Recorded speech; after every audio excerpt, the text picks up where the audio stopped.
Hello Internet, GaeriSummer here. Now this video is going to be about anime, the Japanese cartoons that can be cute or violent or nude. They're in Japanese with English subtitles. If you don't like watching or discussing those, you may want to press that stop button now. Anyway, I'm not like a total anime otaku nut. I've only watched a few animes ever. I've watched the Akira and Ghost in the Shell movies. I've watched, tried to follow Ghost in the Shell Standalone Complex, the TV series, as much as I could. And I still think it's one of the best anime out there, even though some of you may think that's so mainstream. I've finished Witch Hunter Robin, Elfenlied, and Neon Genesis Evangelion. And recently I came across and finished watching 30 episodes of Wolf's Rain. A cute girl called Anime Blah Blah has sort of given her opinion in a video on Wolf's Rain, which I found extremely interesting. In general, Wolf's Rain is, like I said, a 30-part series which takes place in a post-apocalyptic world where it's basically winter all the time.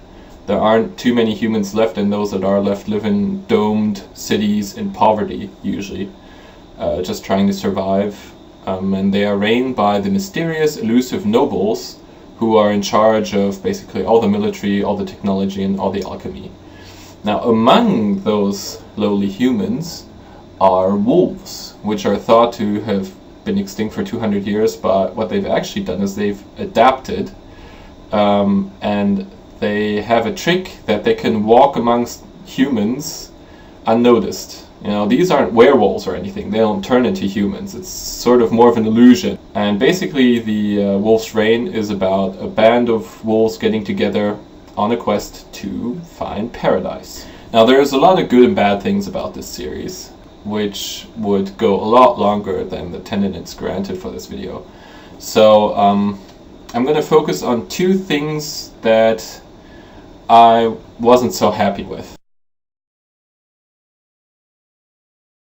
The humans I thought were mostly pretty good, except for Cher, who was just plain annoying, just so self-centered and boxed in, her character, that there wasn't really a lot of development. So when she died, it was like, yeah, whatever.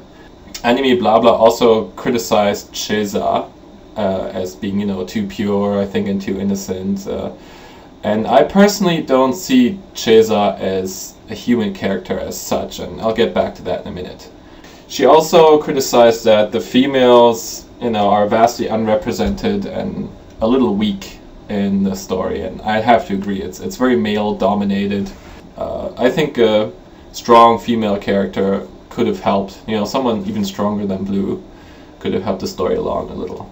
Now, before I go more into detail, here's a general thing that you should see. These episodes aren't meant to be watched by themselves. You either have to watch the whole bit or don't watch it at all, because it's a quest, right?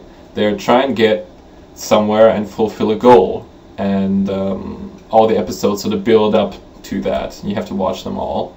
Like a quest plot is usually a group of diverse characters getting together, forming a party to pursue a common goal, usually involving some magic thingamajig.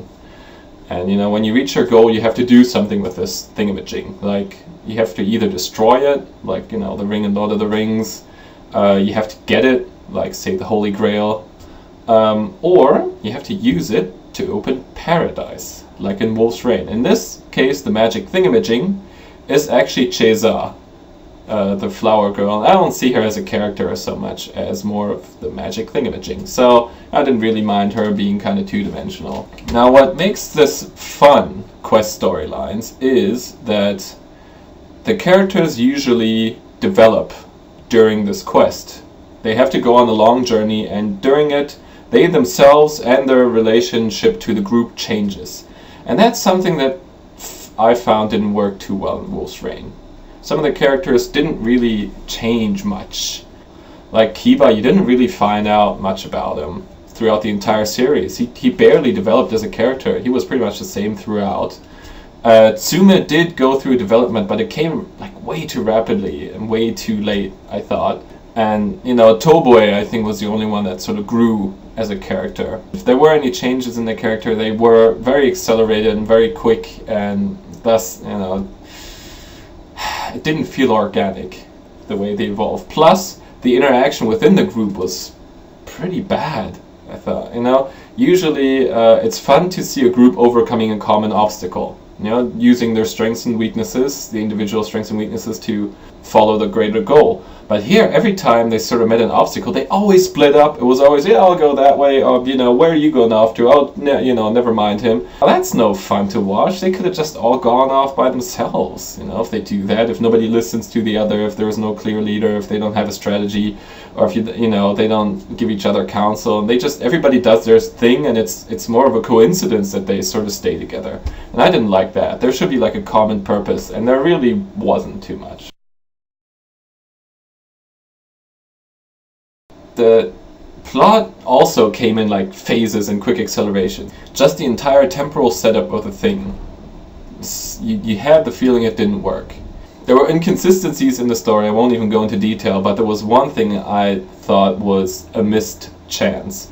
There were 4 filler episodes right in the middle, where I think the series was having budget problems, and the 4 episodes were basically just remixes of old episodes, you know, remixed from a certain character's point of view. And I think that was a chance they missed. They could have, it wouldn't have been difficult, I think, to insert some extra scenes, you know, showing the past, say Tsumis X, or, you know, some mysterious dark things about Hige, hinting at, you know, where he came from and what his original mission was. It wouldn't have been too difficult to do that and leave you wondering more about the characters, but the way they just did that, again, that was so lazy. Those 4 episodes were like a total waste of time.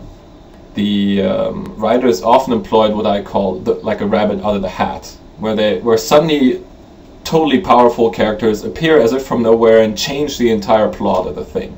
You know, like for the first half of the series, you don't even hear about anyone called Jagara, and suddenly she's in there, takes everything over, and it's all dominated by her and her ambitions. You know, you should have foreshadowed at this character a bit. Otherwise, you kind of get the impression that they didn't really know where they're going with it, and then they just inserted her later. Made it feel kind of sloppy and sudden, and I didn't like that. It wasn't organic at all. The end, I think, was especially heartbreaking, and it made my teeth grind, really. First of all, I think broadcast on TV there were only 26 episodes, so the last 4 you had to get on DVD, and they're like the totally most important ones of all. Otherwise you don't even know what happens. You don't even know what happens to all the characters, which is just mean, you know? You shouldn't do that. Plus, in those last episodes, those characters really go through hell, and like most of the main characters die, and I'm usually not in favor of that. You know, there's nothing wrong with like the occasional important character dying if it contributes to the story or development, but to just, you know, as a demonstration that, yeah, I can kill them off, the series is going to be over anyway, that's not cool, man. That just means, again, that you're being sloppy or lazy in your writing. That's the impression you kind of get. And then the entire end, with it coming full circle, could have been a lot smoother. I like the idea of it, and like the way Paradise was created, and there's sort of as a restart of everything, but it just felt kind of cold and unsatisfying after having seen all your favorite characters die, basically.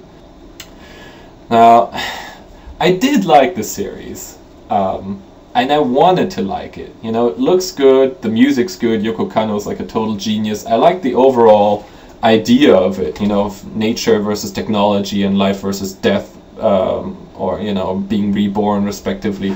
I like that. I like the entire premise of the series, but the way it was carried out just leaves you feeling kind of cold, and it just, you get the impression that it was all done a bit sloppy, and the writers were being kind of lazy, or, you know, they changed the writers in the middle of it, I don't know. But overall, since all the episodes are tied in and you have to rate the whole, on a YouTube scale of 5 stars, I'd say I'd have to give it 2.